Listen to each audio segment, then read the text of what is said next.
मेरे रिबॉर्न होने के बाद मेरा पूरा परिवार मेरी मन की बातों को सुन सकता था, लेकिन इसके बारे में मुझे कोई आइडिया नहीं था। क्या मुझे डैड को बता देना चाहिए? जिस गोद लिए हुए बेटे को वो इतना शिद्दत से प्रोटेक्ट करते हैं, वो असल में मोम का इलीगल बच्चा है। मैंने डैड का हाथ कांपते हुए देखा जब उन्होंने उस बास्टर्ड का हाथ पकड़ा। अचानक वो हिलने लगे। या शायद मुझे अपनी सेकंड सिस्टर को नहीं बताना चाहिए कि मोम ने जानबूझकर उसे एक यूजलेस आवारा की तरह पाला है। मैंने अपनी सेकंड सिस्टर की तरफ देखा, जो अपने गेम में बिजी थी। उसका फोन अचानक उसके हाथों में जलता हुआ महसूस हुआ। अगर मेरी एल्डर सिस्टर को पता चल जाए कि उसके पैर इसलिए खराब हुए हैं क्योंकि मोम ने उसे गाड़ी से कुचलवाने के लिए किसी को हायर किया था, तो क्या वो टूट जाएगी? मैंने अपनी एल्डर सिस्टर को व्हीलचेयर पर बैठे देखा। उनके बालों का हर स्ट्रैंड गुस्से में सुलग रहा था। मैं बहुत कंफ्यूज हूँ। अगर उन्हें पता चल जाए कि मोम ने जो कुछ भी किया वो सिर्फ इसलिए था ताकि वो अपने चाइल्डहुड स्वीटहार्ट से शादी कर सके। मैंने नोटिस किया कि पूरे परिवार का मोम को देखने का नजरिया बदल गया था। मेरी पास्ट लाइफ में मैंने उस अडॉप्टेड बेटे से सिर्फ कुछ बार बहस की थी, और मोम ने मुझे बेरहमी से 13वीं मंजिल की खिड़की से बाहर धकेल दिया था। मेरे मरने के बाद मेरी रूह तुरंत गायब नहीं हुई। इसके बजाय मैं एक भटकती हुई आत्मा बन गया, हमेशा मोम के साथ चलता रहता। इसी तरह मुझे उनके सारे सीक्रेट्स पता चले। उन्होंने डेट से सिर्फ सोशल लैंडर चढ़ने के लिए शादी की थी, मतलब सोशल स्टेटस को बढ़ाने के लिए। असलियत में उनके पास पहले से ही एक आदमी था जिसे वो बहुत प्यार करती थी। उन्होंने उसके लिए एक बेटे को भी जन्म दिया था, और वो सोंग जिनियान था। जब से मोम ने डेट से शादी की थी, वो हमारे फैमिली एसेट्स को हड़पने की प्लानिंग कर रही थी ताकि वो उस आदमी और अपने कीमती बेटे के साथ एक अमीर खुशहाल फैमिली बना सके। लेकिन अनएक्सपेक्टेड तरीके से मेरा पुनर्जन्म ठीक उसी दिन हुआ जब मोम सोंग जिनियान को गोद लेने के लिए घर लाई थी। जिनियान, जल्दी करो और अपने फादर को ग्रीट करो। मोम सोंग जिनियान को डेड के पास ले गई और उसे ईगरली उकसाने लगी। सोंग जिनियान की हिम्मत नहीं हुई कि वो किसी की आंखों में आंखें डालकर देखे। वो एक डरे हुए हिरण के बच्चे जैसा लग रहा था। उसका हाथ जो गलती से खुला रह गया था, उस पर कोड़ों के निशान थे। यही उसका मासूम और सब कुछ सहने वाला अपीयरेंस था, जिसे डेड के दिल में उसके लिए तुरंत दया पैदा कर दी थी। तब से डेड ने उसे अपने सगे खून की तरह ट्रीट किया, मुझसे भी बेहतर, इस डर से कि उससे कोई दुख ना हो। इसे ही डेड ने जिंगनियान का हाथ पकड़ने के लिए हाथ बढ़ाया। मुझे क्या करना चाहिए? क्या मुझे डेड को बता देना चाहिए कि सोंग जिंगनियान असल में मोम का नाजायज बेटा है? मैंने देखा कि डेड का हाथ, जिसने सोंग जिंगनियान का हाथ थाम रखा था, अचानक कांपने लगा। उन्होंने चारों ओर देखा और आखिर में उनकी नजरें मुझसे मिली।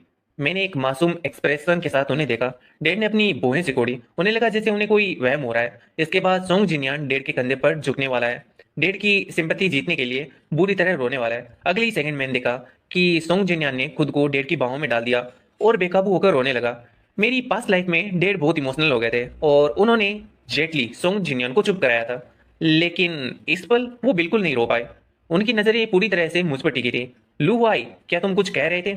नहीं, मैं नहीं कह रहा, मैंने मना कर दिया। इसके तुरंत बाद मेरी इनर वॉइस गूंजी। मैं डेड को यह नहीं बता सकता कि मेरा पुनर्जन्म हुआ है। वो पक्का मुझे एक मॉन्स्टर की तरह ट्रीट करेंगे। डेड की आंखें फटी की फटी रह गई। उनका चेहरा पूरी तरह डिसबिलीफ से भरा था। इस पल मोम आगे बढ़ी, दयालु होने का दिखावा करते हुए जिंगनियान को दिलासा दिया।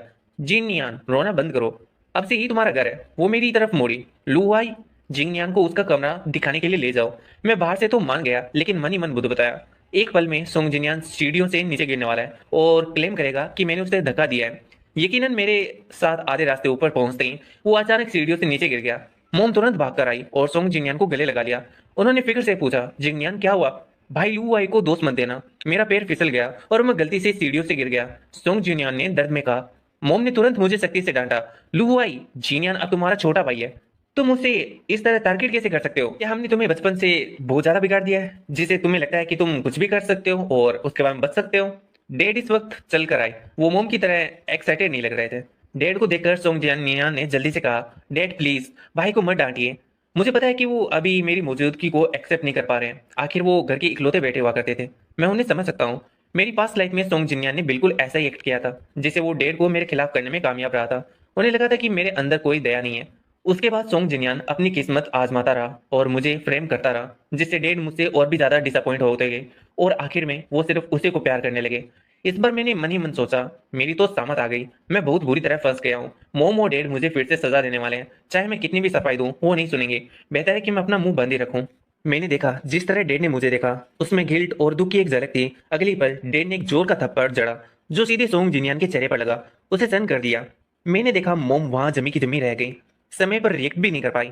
डेड गुस्से में दाड़े, मैंने अभी बहुत साफ देखा है, तुमने खुद को नीचे फेंका और तुम्हारी हिम्मत कैसे हुई लुआई को फंसाने की? कोई ताजुब नहीं है कि तुम्हें गोद लिया गया और फिर वापस कर दिया गया।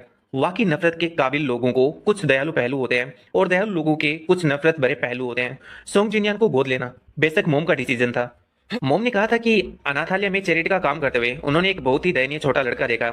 उसे पहले भी गोद लिया गया था, लेकिन उस परिवार ने उसे अब्यूज किया था। वो इसे बर्दाश्त नहीं कर पाई और उसे घर लाना चाहती थी। उन्होंने ये भी कहा, मैं घर का इकलौता बेटा था, उसे वापस लाने से मुझे एक साथी मिल जाएगा। डैड मोम की बातों में आ गए, इसलिए वो मान गए थे। ओरिजिनली मोम और सोंग जिनयान ने सब कुछ बारीकी से तैयार किया था। अनएक्सपेक्टेड तरीके से पहले दिन उनकी पोल खुल गई थी। ये साफ था कि मोम ने अभी जानबूझकर डेट का रास्ता रोका था, इस डर से कि वो सच्चाई न देख ले। सोंग जिनयान डेट से इतना डर गया कि वो घबरा गया। वो सिर्फ मदद के लिए मोम की तरफ देख सका। मोम ने जल्दी से एक्सप्लेन किया, जिनयान को हमेशा अब्यूज किया गया है और उसमें सिक्योरिटी की कमी है, इसलिए शायद उसे कुछ चीजों के बारे में वहम हो रहा है। ये सब एक गलत फहमी है। देखो तुम इसे कितनी बड़ी बात बना रहे हो, बच्चे को डराओ मत। डेड मोम की स्कीम को एक्सपोज करने ही वाले थे कि अचानक उन्होंने मेरी इनर वॉइस सुनी। अगर वो अभी मोम को एक्सपोज कर देते हैं तो न केवल वो इसे इनकार करेगी, बल्कि इससे दुश्मन भी अलर्ट हो जाएगा। आखिर मोम के पास अभी कंपनी के बहुत सारे शेयर्स हैं। डेड थोड़े हैरान रह गए। कहने की जरूरत नहीं कि मेरे दिल में मेरी दो बहनें भी निश्चित रूप से मोम का ही साथ देंगी। नॉर्मली मोम एक प्यारी माँ का रोल प्ले करती है, डेड एक सख्त डिसिप्लिन का रोल प्ले करते हैं, जो कि डिसिप्लिन को बहुत महत्व देते हैं। अगर ये सच में बिगड़ गया तो कौन जानता है, मेरी बहन शायद मोम की भी मदद करे। डेड चुप हो गए। शायद उन्हें लगा कि मेरी बातों में दम है। उन्होंने अपने गुस्से को दबाने की पूरी कोशिश की और मोम और सोंग जिनयान से कुछ ऐसा कहा, मैं नहीं चाहता कि ऐसा दोबारा हो। सोंग जिनयान ने आज्ञाकारी बनकर सिर हिलाया। अभी भी ऐसा लग रहा था जैसे उसके साथ दुनिया का सबसे बड़ा अन्याय हुआ हो। अंकल वू, इसे उसके कमरे में ले जाओ, डेड ने सीधे बटलर को इंस्ट्रक्शंस दिए। अंकल वू जल्दी से सोंग जिनयान को ऊपर ले गए। मोम असल में डेड को और ज्यादा एक्सप्लेन करना चाहती थी। उनका गोल बेशक डेड को जल्दी से जल्दी सोंग जिनयान को एक्सेप्ट और प्यार करने के लिए राजी करना था, लेकिन इस बार डेड ने मेरा हाथ पकड़ा और बिना पीछे मुड़े मोम के पास से निकल गए। मोम पूरी तरह से हैरान रह गई। डेड की जाती हुई पीठ को घूरती रही। नॉर्मली उन्हें बस डेड को थोड़ा सा बहलाना होता था और वो खुशी से झूम उठते थे। वो अब अचानक उन्हें इग्नोर क्यों कर रहे थे? मैंने अपना सिर घुमाकर उनकी तरफ देखा और एक ठंडी मुस्कान को रोक नहीं पाया। क्या उन्हें एहसास नहीं है कि उनके अच्छे दिन खत्म होने वाले हैं? डेड मुझे मेरे कमरे में ले गए। उन्होंने मुझे गंभीरता से देखा। लू आई, डेड को बताओ, क्या तुम अपनी मोम के बारे में कुछ जानते हो? मेरा चेहरा मासूमियत से भरा था और मैंने जल्दी से अपना सिर हिला दिया। मुझे कुछ नहीं पता, लेकिन अंदर ही अंदर मैं बुदबुदाया। मैं नहीं कह सकता, अगर मैंने कहा तो डेड टूट जाएंगे। मेरी पिछली जिंदगी में मैंने मोम को दूसरे आदमी के साथ पकड़ा था। जब मैंने डेड को बताया तो उन्होंने कहा कि मैं भी बहुत ज्यादा छोटा हूँ और मनगढ़ंत बातें बना रहा हूँ। उन्होंने यहाँ तक कहा कि मेरा अंदर कोई दया नहीं है। उन्होंने यहाँ तक कहा कि मेरे अंदर कोई दया नहीं है, कि सिर्फ इसलिए कि मोम जिनियान को थोड़ा ज्यादा प्यार करती है, मैं मुश्किलें पैदा करना चाहता हूँ। मुझे बहुत डर लग रहा है कि डेड अब मुझे प्यार नहीं करेंगे। मैंने देखा डेड की आंखें तुरंत लाल हो गई, दुख और गिल्ट से भरी हुई। उन्होंने कहा, लू आई, तुम मेरे बेटे हो। इस लाइफ में मैं तुम्हारी सबसे ज्यादा परवाह करता हूँ और तुम मेरी सबसे ज्यादा रिस्पेक्ट और प्यार करते हो। मैं बहुत इमोशनल हो गया। मैंने पास जाकर उन्हें कसकर गले लगा लिया। डैड ने मुझे और कुछ कहने के लिए मजबूर नहीं किया। बस इसके बाद मैं मोम और सोंग जिनियान के प्रति डैड की दूरी साफ महसूस कर सकता था। जब भी सोंग जिनियान डैड को इम्प्रेस करने की कोशिश करता, डैड उसे इग्नोर कर देते। जब मोम डैड के करीब आने की कोशिश करती तो डैड भी ठंडे और बेरुखी वाले होते। भले ही डैड नॉर्मली बहुत कम कंपनी जाते थे, लेकिन हाल ही में उन्होंने बहुत बार जाना शुरू कर दिया था। मैंने देखा कि मोम और सोंग जिनियान एंजाइटी में आने लगे थे। डिनर के बाद वो एक कोने में छिपकर एक दूसरे से कानाफूसी कर रहे थे। सोंग जिनियान ने कहा, मोम, क्या आपने नहीं कहा था कि उस आदमी को खुश करना आसान है? लेकिन मैं चाहे कुछ भी करूं, वो हमेशा मेरे प्रति ठंडे रहते हैं। ऐसा क्यों है? मोम ने जवाब दिया, मुझे भी समझ नहीं आ रहा कि क्या हो रहा है। ऐसा लगता है जैसे वो पूरी तरह से अलग इंसान बन गए हैं। शायद उनका मेनोपॉज चल रहा है, उनका मूड बहुत खराब रहता है। बस उन्हें इग्नोर करो।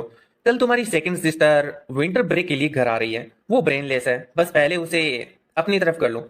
सोंग जिनिया ने मोम से प्रॉमिस किया कि वो जल्दी इस घर में लू वाई की जगह ले लेगा। एक बार जब मैं वो बन गया जिसे फैमिली में हर कोई प्यार करता है, तो इस फैमिली के एसेट्स को जब्त करना हाथ पलटने जितना आसान होगा। तब तक हम डेड को भी एक अच्छी लाइफ एंजॉय करने के लिए ला सकते हैं। मोम ने इंस्ट्रक्शन दिए, चिंता मत करो। लू वाई सिर्फ एक यूजलेस बच्चा है जिसे ग्रीन हाउस में पाला गया है। वो मेरा मुकाबला कैसे कर सकता है? मैं जल्दी ही पूरे परिवार का दिल जीत लूंगा। सोंग जिनियान कॉन्फिडेंस से भरा था। मेरा पास्ट लाइफ में वाकई ऐसा था। मैं बहुत ही ज्यादा ब्रेनलेस था और बहुत ही ज्यादा यूजलेस था। न केवल मैंने सोंग जिनियान से अपना बचाव नहीं किया, बल्कि मोम की ब्रेन वॉशिंग की वजह से मैंने उसे एक सगे भाई की तरह ट्रीट किया। लेकिन उसने हर मोड़ पर मेरे खिलाफ साजिश रची, जिसे पूरे परिवार को लगा मैं छोटा सोचता हूँ, जब तक कि उन्होंने सिर्फ उसे ही वैल्यू नहीं दी। लेकिन इस लाइफ में उसे अब वो लग्जरी नहीं मिलेगी। अगले दिन मेरी सेकंड सिस्टर लू मांगजा विंटर ब्रेक के लिए घर आई। वो 100 किलो की एक मोटी लड़की थी। उसने कभी एक्सरसाइज नहीं की और उसे सिर्फ जंक फूड खाना पसंद था।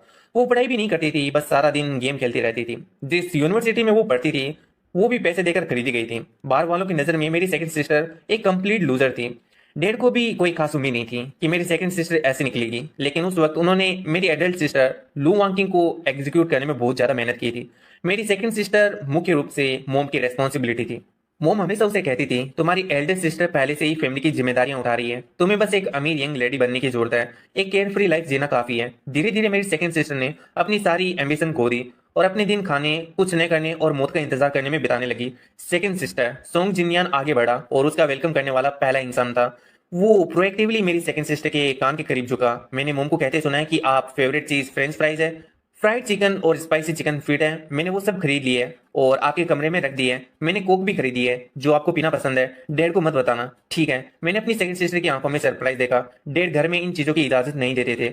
हर बार जब वो घर आती तो वो उसका सामान भी चेक करते थे, जिससे उसे वो सब चीजें खाने का बिल्कुल भी मौका नहीं मिलता था। पास्ट में हमेशा मोम ही उसके लिए सीक्रेटली ये सब खरीदती थी। अब ये सोंग जिनयान था। मैं साफ महसूस कर सकता था कि मेरी सेकंड सिस्टर के मन में सोंग जिनयान के लिए तुरंत बहुत पसंद पैदा हो गई थी, जब तक कि उसने मेरे इनर वॉइस को नहीं सुना। मेरी सेकंड सिस्टर और सोंग जिनयान को इतना करीब देखते हुए मैंने मुंह बिचकाया और मन ही मन बुदबुदाया।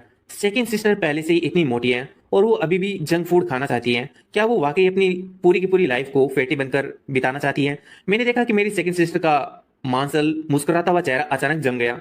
वो मुड़ी और मेरी तरफ देखने लगी। उसकी आंखें फटी रह गई। एक 3 साल का बच्चा भी जानता है कि बहुत ज्यादा जंक फूड खाना सेहत के लिए बुरा है। क्या उसने कभी सोचा है कि मोम और सोंग जिनयान उसे ये चीजें खाने के लिए क्यों उकसाते रहते हैं? तुम किसके बारे में बात कर रहे हो? मेरी सेकंड सिस्टर ने मुझसे गुस्से में पूछा। मैंने कुछ नहीं कहा, मेरा चेहरा मासूमियत से भरा था। मेरी सेकंड सिस्टर भी थोड़ी हैरान थी, क्योंकि उसने वाकई मुझे अपना मुंह खोलते हुए नहीं देखा था। लेकिन अगले पल उसने फिर से मेरी आवाज सुनी। शायद मुझे सेकंड सिस्टर को नहीं बताना चाहिए, उसे मोम ने जानबूझकर एक यूजलेस आवारा बनने के लिए पाला है। मेरी सेकंड सिस्टर की आंखों ने मुझे और भी ज्यादा शौक के साथ देखा। मैंने अपने मन में बोलना जारी रखा, लेकिन सेकंड सिस्टर वाकई इतना जंक फूड खाकर खत्म हो जाएगी कि उसे एसोफेगल कैंसर हो जाएगा। जब तक वो मरेगी वो हड्डियों के ढांचे के अलावा कुछ नहीं होगी। मेरी सेकंड सिस्टर की आंखें चौड़ी हो गई। वो मुझे पूरी तरह से डिसबिलीव में घूर रही थी। मैं मुड़ा और चला गया। चलते चलते सोच रहा था, बस सेकंड को मोम और सोंग जिनयान के करीब रहने दो। वैसे भी अब जब सोंग जिनयान यहाँ है तो वो मुझे प्यार नहीं करेगी। लू आई, मेरी सेकंड सिस्टर ने मुझे आवाज दी। मैंने अपना सिर घुमाया। क्या हुआ सेकंड सिस्टर? मेरी सेकंड सिस्टर एक पल के लिए झिझकी। शायद एक सेकंड के लिए वो सोच रही थी क्या उसे अभी अभी वहम हुआ है। उसने कहा, मैं तुम्हारे लिए एक गिफ्ट लाई हूँ। सोंग जिनयान के इस घर में आने से पहले मैं वो था जिसे हर कोई प्यार करता था। परिवार में हर कोई मुझे लाड प्यार करता था, यहाँ तक कि ये विद्रोही सेकंड सिस्टर भी कोई एक्सेप्शन नहीं थी। मैं धीरे धीरे चलकर पास गया। मेरी सेकंड सिस्टर ने मुझे लिमिटेड एडिशन स्नीकर्स का एक जोड़ा दिया। क्या तुम्हें ये पसंद आए? हाँ, मैंने इसे रिलाया, लेकिन बहुत एक्साइटमेंट के साथ नहीं, मन ही मन बुदबुदाते हुए। वो अभी मेरे लिए बहुत अच्छी बन रही है, लेकिन जल्दी वो सिर्फ सोंग जिनयान के लिए अच्छी होगी। यहाँ तक कि ये जूते भी सोंग जिनयान छीन लेगा। ऐसा कैसे हो सकता है? मैंने ये तुम्हारे लिए खरीदे हैं। मेरी सेकंड सिस्टर ने अभी अपना मुंह खोला ही था, सोंग जिनयान ने अचानक बीच में टोक दिया। वाह, मैंने अपनी पूरी लाइफ में इतने सुंदर स्नीकर्स कभी नहीं देखे। ऐसा लग रहा है जैसे मैं सपना देख रहा हूँ। मेरी सेकंड सिस्टर ने थोड़ी झुंझलाहट के साथ सोंग जिनयान की तरफ देखा। सोंग जिनयान ने तारीफों से भरे चेहरे के साथ कहा, भाई लू आई बहुत लकी है। सेकंड सिस्टर आपके लिए बहुत अच्छी है। अगर मेरे पास बास्केटबॉल खेलते समय पहनने के लिए जूतों का एक ऐसा कूल जोड़ा होता तो मैं निश्चित रूप से दुनिया का सबसे खुशनुमा इंसान होता। मेरी पास्ट लाइफ में सोंग जिनयान ने मेरी सेकंड सिस्टर का दिल जीतने के लिए बिल्कुल इसी मासूम और दयनीय एक्ट का इस्तेमाल किया था। उसने उदारता पूर्वक मुझसे जूते सोंग जिनयान को देने के लिए कहा था, ये कहते हुए कि वो बाद में इसकी भरपाई के लिए मुझे एक और जोड़ा खरीद देगी। लेकिन हकीकत में मेरे उन्हें सोंग जिनयान को देने के बाद मेरी सेकंड सिस्टर ने मुझे कभी दूसरा जोड़ा नहीं खरीदा। मुझ पर किया जाने वाला उसका सारा प्यार सोंग जिनयान ने चुरा लिया था। इस पल मैंने अपनी सेकंड सिस्टर के बोलने का इंतजार नहीं किया। मैंने सीधे जूते सोंग जिनयान को थमा दिए। अगर तुम्हें ये पसंद है तो ले लो, मैंने मन ही मन सोचा। वैसे भी अगर मैं उन्हें नहीं देता तो सेकंड सिस्टर बस मुझे उसके सामने झुकने के लिए मना लेती। मैं उसे मुश्किल में नहीं डालना चाहता। सोंग जिनयान का चेहरा खुशी से चमक उठा। वाकई? थैंक यू भाई। ठीक उसी समय मुझे याद आया, वो जानबूझकर जूतों को गंदा करने वाला है और फिर मुझे इसके लिए फंसाएगा, ठीक मेरी पिछली जिंदगी की तरह। मैंने जूतों का बॉक्स उसके हाथों में रख दिया। जैसे ही मैंने हाथ छोड़ा, जूतों का जो बॉक्स था सीधे जमीन पर गिर गया। अंदर के जूते लुढ़ककर बाहर आ गए और पास के कीचड़ के गड्ढे में जाकर गिर गए। उसी समय सोंग जिनयान के गले से एक दर्दनाक चीख निकली। इतने सुंदर जूते ये गंदे कैसे हो गए? ये वो जूते हैं जिनका मैंने बचपन से सपना देखा था। उसने मुझसे सवाल करते हुए दुखी होकर देखा। भाई, भले ही आप इन्हें मुझे नहीं देना चाहते थे, लेकिन ऐसा कहने के बाद आपको इन्हें जानबूझकर जमीन पर नहीं फेंकना चाहिए था। उसने जल्दी से मेरी सेकंड सिस्टर की ओर देखा। सेकंड सिस्टर, प्लीज उसे दोस्त मत दीजिए। मुझे यकीन है कि उसका ये मतलब नहीं था। मैं लू वाई को दोस्त क्यों दूंगी? मेरी सेकंड सिस्टर वाकई कंफ्यूज लग रही थी। जिस तरह से उसने सोंग जिनयान को देखा उसमें नफरत की एक झलक भी थी। सोंग जिनयन थोड़ा घबरा गया था और उसे भी समझ नहीं आ रहा था। उसने कैलकुलेट किया था कि इस पल मेरी सेकंड सिस्टर मुझे डांटेगी, मुझे छोटा कहेगी, लेकिन उसे उम्मीद नहीं थी कि वो बदले में ऐसा सवाल पूछेगी जिससे उसके तैयार किए गए डायलॉग उसके गले में ही अटक गए। तुम जूते नहीं पकड़ पाए इसलिए तुम्हारी गलती है। अगर किसी को दोष देना है तो वो तुम हो। मैं लुआई को दोष क्यों दूंगी? वो इसलिए क्योंकि जब उन्होंने मुझे इन्हें थमाया तो उन्होंने जानबूझकर इन्हें जमीन पर फेंक दिया। सोंग जिनयान ने दबी आवाज में एक्सप्लेन किया। मैंने जल्दी से महान बनने का नाटक किया। कोई बात नहीं, मैं इसे तुम्हारे खिलाफ नहीं मानूंगा। तुम्हारी हिम्मत कैसे हुई इसे उसके खिलाफ मानने की? तुम्हें किसी के खिलाफ कुछ भी मानने का क्या हक है? तुमने कुछ गलत किया है और तुम पछतावा दिखाने के बजाय तुम मेरे ही भाई को फ्रेम करने की कोशिश कर रहे हो। तुम्हारे पास किस तरह के मलेशियस इरादे हैं? मेरी सेकंड सिस्टर जोर से चिल्लाई। सोंग जिंगनियान को इतनी बुरी तरह डांटा गया कि उसका चेहरा लाल हो गया। तुम्हें मेरे घर में किसने घुसने दिया? अभी यहाँ से बाहर निकलो। जहाँ से आए हो वहीं वापस जाओ। ये घर तुम्हारा वेलकम नहीं करता। ये कहते हुए मेरी सेकंड सिस्टर सोंग जिनियन को फिजिकली खींचकर ले जाने वाली थी। सोंग जिनियन इतना डर गया था कि वो बुरी तरह चीखने लगा। मोम असल में सोंग जिनियन को मेरी सेकंड सिस्टर का दिल जीतने के लिए कुछ प्राइवेट स्पेस देना चाहती थी, इसलिए वो जानबूझकर कमरे से बाहर रह रही थी। डेड भी कंपनी गए थे और अभी तक लौटे नहीं थे। शोर सुनकर मोम जल्दी से बाहर आई। क्या हो रहा है लूमांग जियाओ? तुम अपने छोटे भाई के साथ ऐसा व्यवहार कैसे कर सकती हो? मोम ने सख्ती से कहा। मेरी सेकंड सिस्टर मोम पर चिल्लाई। वो मेरा भाई नहीं है, लुवाई मेरा भाई है। ये चीज जो आप वापस लाई है इसे अभी यहाँ से ले जाइए। तुम क्या बकवास कर रही हो? अब जब वो हमारे घर में है तो वो इसी फैमिली का मेंबर है। तुम इतनी बड़ी हो गई हो फिर भी इतनी अनरीजनेबल हो, मोम ने डांटा। फिर सोंग जिनियन को खींचकर अपने पास कर लिया। तुम्हारे भाई ने तो तुम्हारे लिए स्नैक्स तैयार करने के लिए अपनी जान लगा दी। तुम्हारे डेट से पकड़े जाने का रिस्क लेकर भी उसने तुम्हारे लिए ये खरीदे और फिर भी तुम इतनी एहसान फरामोश हो रही हो। जब मोम ने स्नैक्स का बैग लिया तो मैंने देखा मेरी सेकंड सिस्टर इतनी गुस्से में थी कि उसकी बोलती बंद हो गई। वो मोम पर चिल्लाना और बहस करना चाहती थी। उसी पल उसने अचानक फिर से मेरी इनर वॉइस सुनी। कुछ मत कहो सेकंड सिस्टर, मैं अभी मोम से बहस नहीं करूंगा। बहस करना वैसे भी बेकार है। वो सोंग जिनियन को घर सिर्फ हमारी फैमिली के एसेट चुराने के लिए लाई है। सेकंड सिस्टर को अभी खुद को बदलने के लिए कड़ी मेहनत करनी चाहिए और आखिर में मोम को पूरी तरह से ऑफ गार्ड पकड़ लेना चाहिए। मेरी सेकंड सिस्टर जम गई। जो शब्द वो कहने वाली थी उन्हें वो निकल गई। उसने बस एक सेंटेंस बोला, वैसे भी मेरा इकलौता भाई लू वाई है। ये कहकर मेरी सेकंड सिस्टर मुझे खींच कर ले गई। मोम और सोंग जिनियान को हैरानी में एक दूसरे को घूरते हुए छोड़ दिया। उनके चेहरे कंफ्यूजन से भरे थे। चाहे वो कितना भी सोच लें उन्हें समझ नहीं आ रहा था कि हमारी पूरी फैमिली अचानक इतनी स्मार्ट कैसे हो गई। अब वो हमें और बेवकूफ क्यों नहीं बना पा रहे थे। वापस अपनी सेकंड सिस्टर के कमरे में उसने गुस्से में स्नैक्स का पूरा बैग फेंक दिया जो सोंग जिनिया ने तैयार किया था। जैसे कुछ और याद आया हो उसने अपने फोन से सारे गेम्स भी इंस्टॉल कर दिए। अब ये सेकंड सिस्टर का बिहेव देखकर मैं जो PS5 लेने की सोच रहा हूँ और गेमिंग करने की सोच रहा हूँ, भाई मुझे लग रहा है कि मैं सच में कहीं एक यूजलेस बंदा ना बन के अपनी फैमिली पर बर्डन बन जाऊँ। आई थिंक मुझे वापिस से अपने आइडिया को रिकंसिडर करना चाहिए। वैसे इस कहानी की वजह से मुझे एक सीख तो मिली। एनीवे, चलो वापिस से इस कहानी को कंटिन्यू करते हैं। ये सब कुछ करने के बाद उसने अचानक मेरी तरफ देखा और मुझसे पूछा, सच में लू वाई, क्या मैंने पास्ट में तुम्हें बहुत निराश किया था? मैंने उसे अनकरेज करने के लिए जल्दी से अपना सिर हिला लिया। बिल्कुल नहीं, मुझे पता है सेकंड सिस्टर बेस्ट है। मेरे मन में ये जोड़ना नहीं भूला। सेकंड सिस्टर को बस मोम ने धोखा दिया था, बस इतना ही। मुझे पता है वो बहुत स्मार्ट है। वो फ्यूचर में पक्का एक बहुत ही आउटस्टैंडिंग इंसान बनेगी। मेरी सेकंड सिस्टर मुस्कुराई, थोड़ा इमोशनल लग रही थी। उसने कहा, लू वाई, सेकंड सिस्टर अब से एक आउटस्टैंडिंग इंसान बनने के लिए अपनी पूरी मेहनत करेगी। मैं वादा करती हूँ कि मैं फ्यूचर में किसी को भी तुम्हें परेशान नहीं करने दूंगी। ठीक है, मुझे आप पर यकीन है सेकंड सिस्टर। मैंने जोर जोर से सिर हिलाया। घर आने के बाद मेरी सेकंड सिस्टर ने सबसे पहले हॉस्पिटल जाकर फुल चेकअप करवाया। फिर उसने एक पर्सनल ट्रेनर हायर किया और वेट लॉस प्लान बनाया। वजन कम करने के अलावा मेरी सेकंड सिस्टर ने अपनी किताबें फिर से उठा ली। उसने एक ट्यूटर हायर किया और एलिमेंट्री स्कूल लेवल से सब कुछ फिर से सीखना शुरू किया। उसने अपना पूरा विंटर ब्रेक पढ़ाई करने और वजन कम करने में बिताया, जिसे मोम और सोंग जिनियान पूरी तरीके से हक्का बक्का रह गए। उन्होंने जाहिर तौर पर अभी तक कुछ नहीं किया था। ऐसा क्यों था कि जब से जिंगनियान इस घर में आया था, डैड और मेरी सेकंड सिस्टर दोनों बदल गए थे। डैड ओरिजिनली कंपनी नहीं जाते थे, सब कुछ मोम को संभालने के लिए छोड़ देते थे। मोम कंपनी में सभी का दिल जीतने और असली कंट्रोल लेने वाली बनने से बस थोड़ा ही दूर थी। लेकिन रिजल्ट ये हुआ, जैसे ही डेट कंपनी में दिखाई दिए, शेयर होल्डर्स और एग्जीक्यूटिव्स जो डगमगा रहे थे उन्होंने मोम को कोई भी भाव देने से बंद कर दिया। मोम इतनी गुस्से में थी कि वो खून की उल्टियां भी कर सकती थी। मैंने उन्हें फिर से चुपके से सोंग जिनियान से बात करते हुए सुना। इस बार उसकी तरफ से साफ तौर पर कुछ नाराजगी थी। तुम्हें क्या हो गया? क्या मैंने तुम्हें इस फैमिली का दिल जीतने के लिए यहाँ आने के लिए नहीं कहा था? तुमने इसके बजाय सब कुछ गड़बड़ कर दिया। ये मेरे प्लान से दूर होता जा रहा है। मैं तुम्हारे डेट को यहाँ इस तरह एक अच्छी लाइफ एंजॉय करने के लिए कैसे ला पाऊंगी? मोम की आवाज़ तिरस्कार से भरी थी। मुझे भी नहीं पता था। आपने जो कुछ भी सिखाया मैंने वही किया। लेकिन उनमें से कोई भी मुझ पर विश्वास नहीं करता।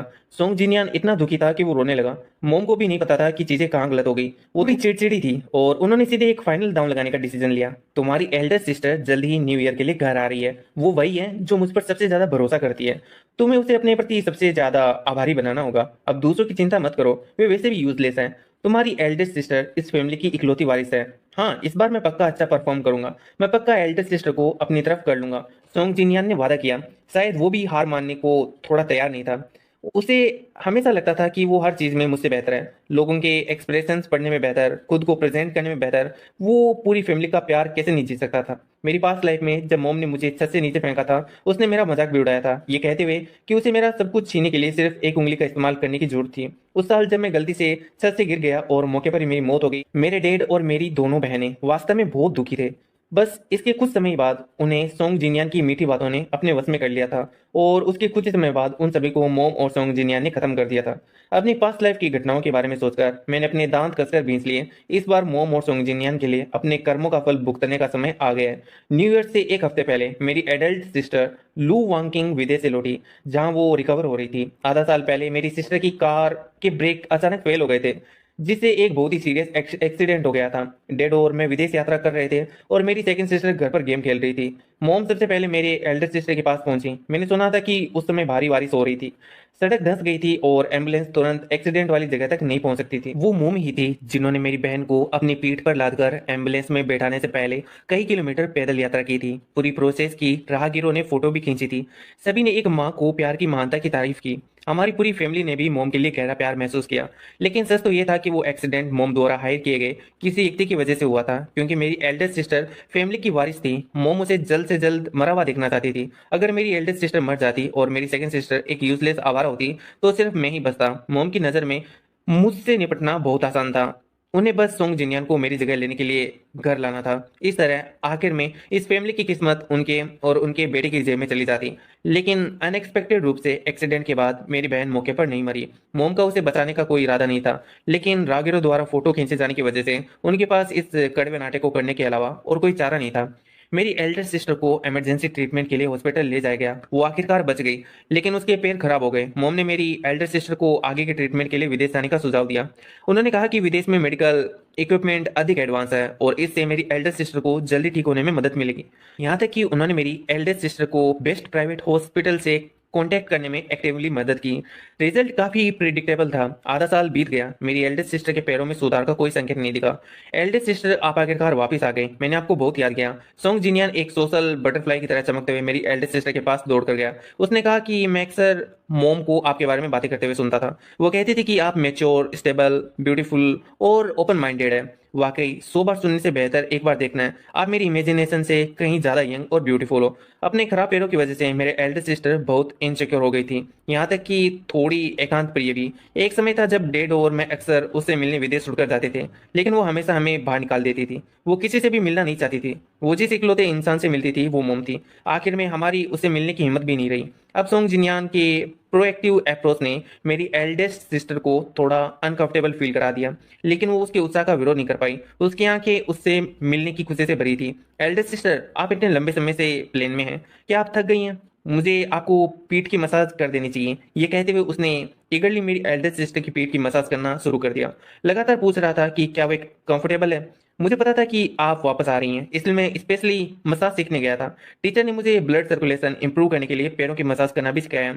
अब जब आप वापस आ गई हैं तो मैं रोज आपकी मसाज करूंगा, ठीक है? मैंने अपनी एल्डेस्ट सिस्टर को थोड़ा शर्माते हुए देखा, लेकिन आखिरकार उसने खुशी खुशी इसे एक्सेप्ट कर लिया। इस बार मेरे मन में कोई इनर थॉट्स नहीं थे, बस सोंग जिनियन को खुश होने दो। मैं जल्दी ही मेरी एल्डेस्ट सिस्टर का दिल जीत लिया। ओरिजिनली तो वो अभी भी खुद को लेकर थोड़ा इनसिक्योर था, लेकिन जब से उसे मेरी एल्डेस्ट सिस्टर ने एक्सेप्ट किया था, वो मोर की तरह पंख फैलाकर इधर उधर घूमने लगा। घर के आसपास और भी ज्यादा एक्टिव हो गया। मोम को भी बहुत राहत मिली। जिस बेटे को उन्होंने इतने सालों तक मेहनत से पाला था, वो पूरी तरह से यूजलेस कैसे हो सकता था। वो मेरी तुलना में भी कैसे नहीं टिक सकता था। इसलिए उन्होंने अपनी बड़ी चालें चलना शुरू कर दिया। सोंग जिनियन का 15वां बर्थडे न्यू ईयर से 2 दिन पहले रखने का प्लान बनाया गया था। मोम ने तुरंत घर पर सोंग जिनियन के लिए एक बर्थडे पार्टी देने की जिम्मेदारी संभाली। हमारी सभी रिश्तेदारों और दोस्तों को इनवाइट किया गया, जो उन्हें आधिकारिक तौर पर सबसे इंट्रोड्यूस कराने के बराबर था। डैड राजी नहीं हुए। अभी उनके मन में सोंग जिनयान के लिए बिल्कुल भी अच्छी भावना नहीं थी। वास्तव में वो बस नफरत महसूस करते थे। आखिर कोई भी अपनी पत्नी के इलीगल बच्चे को पालने के लिए तैयार नहीं होता। दुश्मन को अलर्ट करने से बचने के लिए डैड ने इसे बर्दाश्त किया। लेकिन डैड ने इस बार सोंग जिनयान की बर्थडे पार्टी की तैयारियों में बिल्कुल भी हिस्सा नहीं लिया। इसे पूरी तरह से मोम पर छोड़ दिया गया। आंखों से ओझल, दिमाग से ओझल, मोम बेशक इसके लिए बिल्कुल भी तैयार नहीं थी। उन्होंने इस बर्थडे पार्टी में अपना पूरा दिल और जान लगा दिया था। तो मोम ने सोंग जिनयान का बर्थडे सेलिब्रेट करने के लिए हमारे लगभग सभी इंपॉर्टेंट रिश्तेदारों और दोस्तों को इनवाइट किया था। बड़ा विला अविश्वसनीय रूप से जीवंत हो गया। सोंग जिनयान मोम के बगल में चलते हुए एक बहुत ही शार्प व्हाइट सूट पहने हुआ था। मोम सभी से सोंग जिनयान को बड़े उत्साह के साथ इंट्रोड्यूस कराती रही। डैड इसे बर्दाश्त नहीं कर सके, इसलिए उन्होंने दावा किया कि वो बिजी है और अपने कमरे में वापस चले गए। मेरी सेकंड सिस्टर नीचे बिल्कुल नहीं आई, ये बहाना बनाकर कि उसे पढ़ना है। सिर्फ मेरी एल्डेस्ट सिस्टर, उस एक्सीडेंट के बाद से जिसने उसके पैर खराब कर दिए थे, कोई ऐसा जिसने कभी किसी पार्टी में हिस्सा नहीं लिया था, वो वास्तव में सोंग जिनयान के लिए मेन हॉल में आई। सोंग जिनयान ने मोम के साथ एक चक्कर लगाया और फिर मेरे सामने आ गया। मैं उस समय डेजर्ट एरिया में अकेला खा रहा था। वो हंसा और बोला, लू भाई, मैंने जो सूट पहना है वो एल्डेस्ट सिस्टर का गिफ्ट था।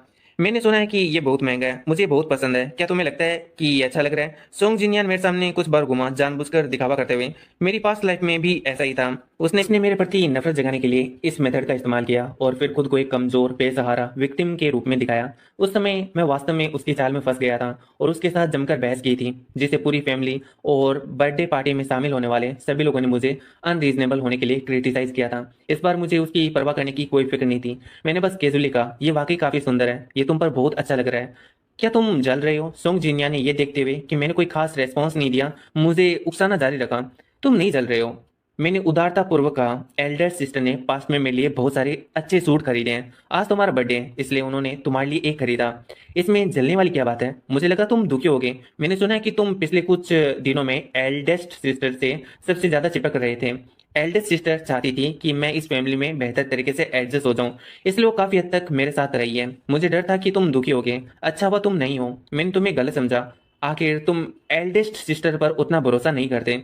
इस पल मेरी एल्डेस्ट सिस्टर अपनी व्हीलचेयर से यहाँ आई। मुझे नहीं पता कि सोंग जिन्यान पिछले कुछ दिनों से मेरी एल्डेस्ट सिस्टर से क्या कह रहा था। इसके बावजूद मेरी एल्डेस्ट सिस्टर के मन में सोंग जिन्यान को प्रोटेक्ट करने की इच्छा पैदा हो गई। हमें अकेला साथ देखकर उसे डर था कि मैं उसे परेशान करूंगा, इसलिए वो प्रोएक्टिवली यहाँ आई। सोंग जिन्यान ने बेशक उसे देख लिया था। उसने जानबूझकर वो हिस्सा मेरी एल्डेस्ट सिस्टर को सुनाने के लिए कहा। वो बस मेरी एल्डेस्ट सिस्टर को बताना चाहता था कि उसके प्रति मेरी भावनाएं उसके जितनी गहरी नहीं है। क्या मोम ने नहीं कहा था कि तुम अभी अभी इस घर में आई हो, और क्या मुझे अपनी किस्मत आजमानी चाहिए और तुम्हारी तरह हक जताना चाहिए? हमेशा एल्डेस्ट सिस्टर को अपने पास ही रखना चाहते हो? मैंने एक कंफ्यूज चेहरा बनाया और उससे पूछा। सोंग जिनियान मेरी बातों से थोड़ा शर्मिंदा हुआ, लेकिन सिर्फ एक सेकंड के लिए। उसने तुरंत बाद वो बेसम बन गया और मुझ पर आरोप लगाने के लिए मुड़ा। क्या तुम मुझ पर एल्डेस्ट सिस्टर को छीनने का आरोप लगा रहे हो? लेकिन तुमने अभी साफ कहा था कि तुम्हें बुरा नहीं लगा। जैसे उसने बोला, उसने एक बहुत ही दुखी लुक दिया। कोई भी जो बेहतर नहीं जानता, उसे लगा कि मैंने उसके साथ कुछ किया है। मेरी एल्डेस्ट सिस्टर ने सोंग जिनियान को इतना टूटा हुआ देखकर अपनी आवाज थोड़ी धीमी की। क्या हो रहा है? कुछ नहीं, सोंग जिनियान ने दयनीय रूप से कहा। मैं अब से अपनी बाउंड्रीज का पक्का ज्यादा ध्यान रखूंगा। लू हुआई, प्लीज गुस्सा मत हो, ठीक है? मैं सबको ज्वाइन करने के लिए इस घर में आया हूँ, चीजों को खराब करने के लिए नहीं। इसे दूसरी बार सुनकर भी मैं अपनी हंसी नहीं रोक सका। सोंग जिनियान को ऐसा कुछ कहने के लिए कितना बेशर्म होना पड़ा होगा। जैसे ही मेरी एल्डेस्ट सिस्टर ने अपना सिर घुमाया, उसने तुरंत अपना पैर छिपा लिया। फिर अपनी ड्रेस पैंट के फटे हुए हिस्से को ढका। अपनी जांग का थोड़ा सा हिस्सा दिखाते हुए, पूरी तरह से तबाह दिखते हुए, वो खुद को रोक नहीं सका और जोर से मुझसे सवाल करने लगा। लू भाई, तुम मेरे साथ ऐसा कैसे कर सकते हो? मेरे और सोंग जिनियान के बीच मामूली झगड़े को अभी सिर्फ मेरी एल्डर सिस्टर और शायद मोम ने भी नोटिस किया था। मोम ने आज रात बहुत अच्छी तैयारी की थी। जैसे ही सोंग जिनियान की ये चीख निकली, हॉल में मौजूद सभी लोगों की नजरें इधर ही टिक गई। सोंग जिनियान और भी ज्यादा तबाह लग रहा था, जैसे वो बहुत शर्मिंदा हो। मेरी एल्डर सिस्टर ने जल्दी से अपना सूट जैकेट उतारा जो उसने पहन रखा था और सोंग जिनियान को दे दिया। सोंग जिनियान ने उसे दुखी होकर लिया और अपनी कमर के चारों ओर कसकर लपेट लिया। एक डरे हुए हिरण के बच्चे की तरह दिख रहा था, जिससे लोगों को उस पर दया आए। क्या हो रहा है? मोम इस पर चलकर आई। सोंग जिनियान कांपने लगा। इतने सारे लोगों के सामने एक शब्द भी बोलने की हिम्मत नहीं हुई। लू वानिंग, असल में क्या हुआ? मोम ने मेरी एल्डेस्ट सिस्टर से पूछा। मेरी एल्डेस्ट सिस्टर ने दो टुक बात की। मुझे बिल्कुल भी भाव नहीं दिया, सारा दोष सीधे मुझ पर मर दिया। लू आई ने जिंगनियान की पैंट फाड़ दी। लू आई, तुम अपने भाई के साथ ऐसा कैसे कर सकते हो? आज उसका बर्थडे है, क्या तुम अपनी जलन को एक बार के लिए किनारे नहीं रख सकते? पिछले 15 सालों से उसने कभी ढंग से बर्थडे नहीं बनाया, कभी इस पल हॉल में कानाफूसी शुरू हो गई। लू हुआई वाकई बहुत बिगड़ गया है। वो पब्लिक में सोंग जिनयान को इस तरह डिसरेस्पेक्ट कैसे कर सकता है। इसके बावजूद सोंग जिनयान ने इस घर में कदम रखा है तो वो अब उनके परिवार का एक बेटा है। लू हुआई इतना एरोगेंट कैसे हो सकता है। मैंने सुना है इस बच्चे सोंग जिनयान की लाइफ बहुत कठिन रही है। सबने मुझे क्रिटिसाइज करना शुरू कर दिया। मैंने मोम और सोंग जिनयान की आंखों में एक नए छिपी जा सकने वाली स्मग स्माइल को देखा। उन्हें लगा कि उनकी इविल स्कीम कामयाब होने वाली है। मैंने शांति से अपनी एल्डेस्ट सिस्टर से बात करना शुरू किया। अब मैं इसे चाहे कैसे भी एक्सप्लेन करूं ये बेकार है ना। यहाँ तक कि जिस एल्डेस्ट सिस्टर ने मैं सबसे ज्यादा प्यार करता हूँ उसे भी लगता है कि मैंने जानबूझकर सोंग जिनयान की पैंट पर पैर रखा था। मैंने देखा कि मेरी एल्डेस्ट सिस्टर थोड़ी अकड़ गई। वो साफ तौर पर थोड़ी कंफ्यूज थी। उसने मुझे बोलने के लिए अपना मुंह खोलते हुए क्यों नहीं देखा, लेकिन लेकिन फिर भी मेरी आवाज सुनी। तो हाँ, मैं यहाँ पर अपने मन में बोल रहा था। मैंने बोलना जारी रखा। एक्चुअली अगर मुझ पर झूठा आरोप लगाया जाए तो कोई बात नहीं, लेकिन मैं वाकई नहीं चाहता कि एल्डेस्ट सिस्टर को मोम द्वारा हर चीज के बारे में अंधेरे में रखा जाए। अगर एल्डेस्ट सिस्टर को पता चल जाए कि उसके पैर इसलिए खराब हुए क्योंकि मोम ने उसे कुचलने के लिए किसी को हायर किया था तो क्या वो टूट जाएगी।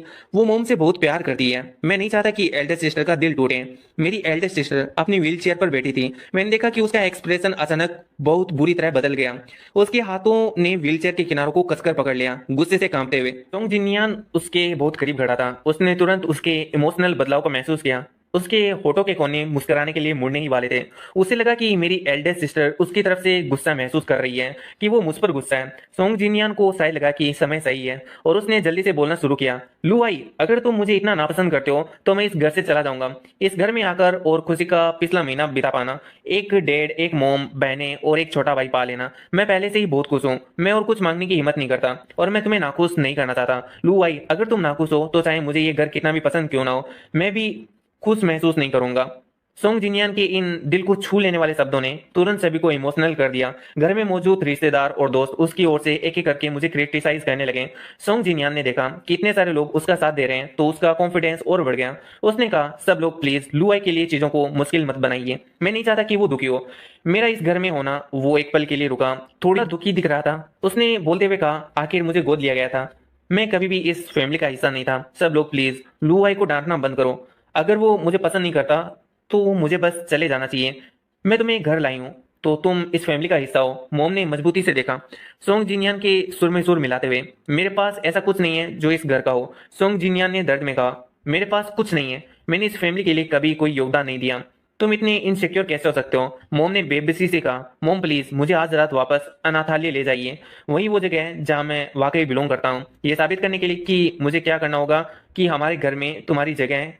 ये यहाँ तुम्हारा एक स्टेटस है। ये साबित करने के लिए कि तुम भी हमारे लिए इंपॉर्टेंट हो और हमारे इस घर में तुम्हारी भी वैल्यू है। मुझे क्या करना होगा, तुम्हें ये महसूस कराने के लिए मुझे क्या करना होगा कि हमारी पूरी फैमिली तुम्हारा वेलकम करती है। मोम बहुत फिक्रमंद लग रही थी। उनका चेहरा दिख रहा था कि वो कितनी शिद्दत से चाहती थी कि वो रुक जाए, लेकिन कोई बेहतर रास्ता नहीं सूझ रहा था। एक गर्म तवे पर चिंटी की तरह बेचैन। अगर मैंने इसे पहले एक बार एक्सपीरियंस नहीं किया होता तो मैं वाकई उनके झांसे में आ गया होता। ये दुख की बात है कि मोम एक अवार्ड विनिंग एक्ट्रेस नहीं बनी। 10 से ज्यादा सालों से हमारे लू परिवार में उनकी एक्टिंग बिल्कुल फ्लॉलेस रही है। मोम असल में मेरी बायोलॉजिकल मदर नहीं है। मेरी बायोलॉजिकल मदर की एक एक्सीडेंट में मौत हो गई थी।